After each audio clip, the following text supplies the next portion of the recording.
right. Please be seated. So Miss Barry and I thought, in light of the fact that we have so many children here, they wouldn't want to hear a boring old sermon. But they might want to hear a story by, oh, hold on, Barry. I'm here, you got it? Getting my coffee. Did you find it?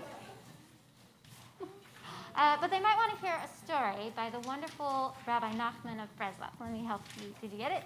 Yeah, I got it. Sorry about that. In the meantime, while I'm vamping, I really have to say how incredible, there we go, I'll give you one, just to be able to have our oh, hi, there's a microphone.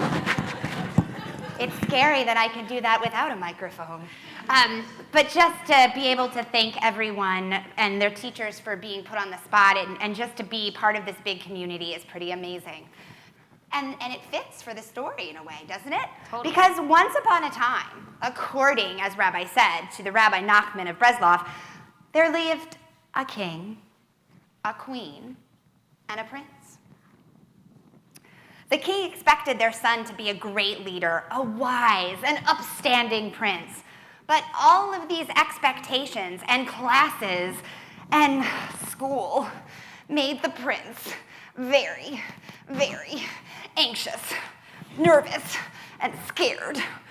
And he struggled in school. He didn't want to spend all the time at his desk.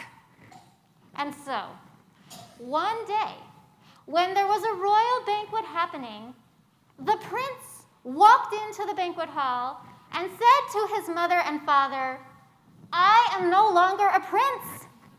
I am a rooster." Yeah, can you imagine? Right there on the spot, he took off his shoes. He took off his pants. Apparently, this is the theme of today's Torah portion. And started to squawk. Yeah, he refused to eat at the table and proceeded to scratch all of the corn off the palace floor. His parents were so embarrassed. From that moment on, he refused to wear his clothes, to speak in a human language, or to eat with utensils. Now, his parents had a different approach to the problem. His mother said, "Well, is there really something so wrong with being a rooster? Let's help our son embrace his inner rooster. Let's meet our son where he's at." But the king, on the other hand, now the king had a different approach. He said, "Look, this boy is going to be leading the kingdom in 10 years. He needs to know how to joust. He needs to know how to read maps so he can conquer his enemies. He needs to sign lots of papers with a beautiful quill pen." Yeah. So they're having tension about how to handle their kid. I'm sure none of you can relate. So they tried to reach out to all their members of the community, to their royal advisors, their leaders, but no one had any ideas. When they were pulling their hair out and at their wits' end, they contacted the rabbi. Well, the rabbi had never seen someone decide to be a rooster before. But the rabbi had seen lots of strange things, and this did not throw the rabbi for a loop. And so the rabbi started working with the prince by doing something surprising. Right. Actually, the rabbi came in and got down at the prince's level, pecking at a pile of corn. The prince squawked, so the rabbi got down on the prince's level and squawked back. Seeing that the prince didn't have on any shoes, the rabbi kicked off their shoes too. Oh, I thought you actually did. Yeah. So the prince pecked at the corn, the rabbi did too. This went on for some time, but the prince began to trust the rabbi. Now, at the end of the first week of the rabbi's visit was Shabbat.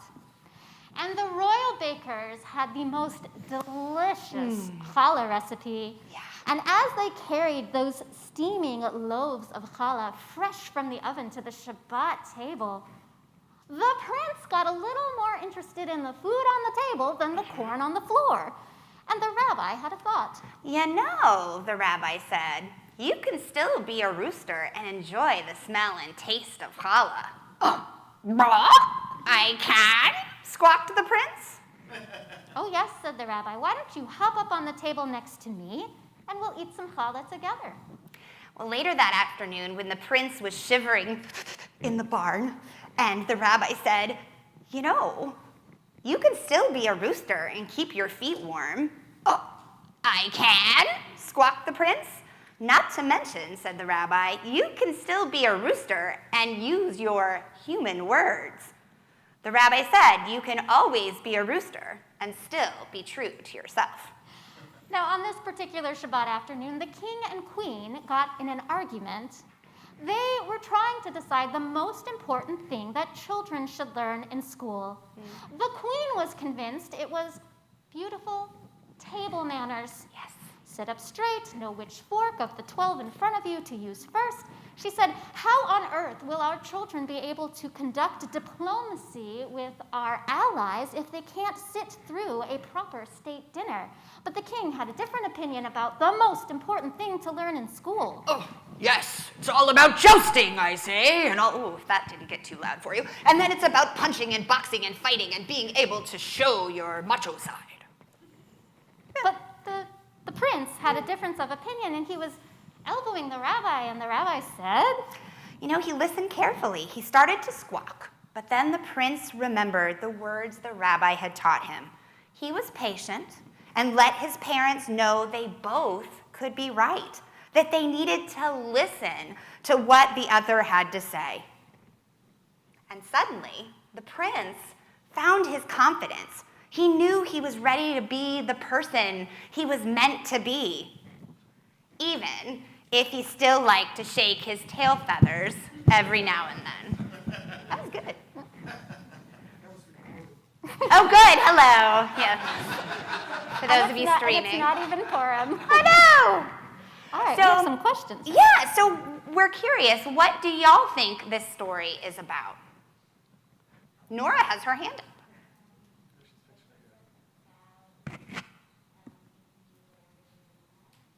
Ooh, you can be whoever you want. Yeah. Oh, and I see McGenn's hand.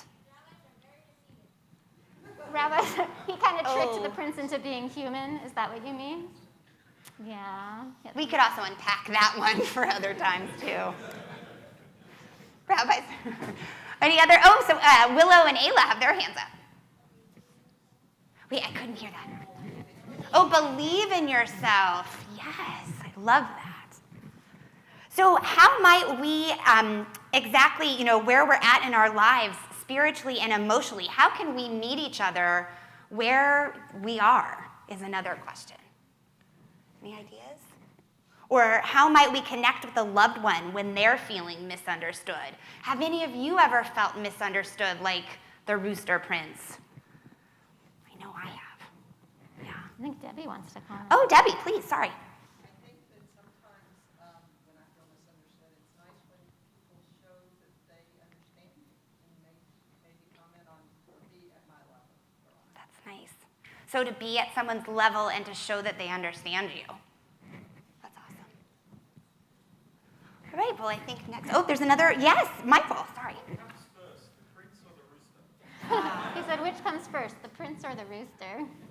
Which crosses the road, I think is Is the other question, of course. Well, thank you for helping us tell the story and answering our questions.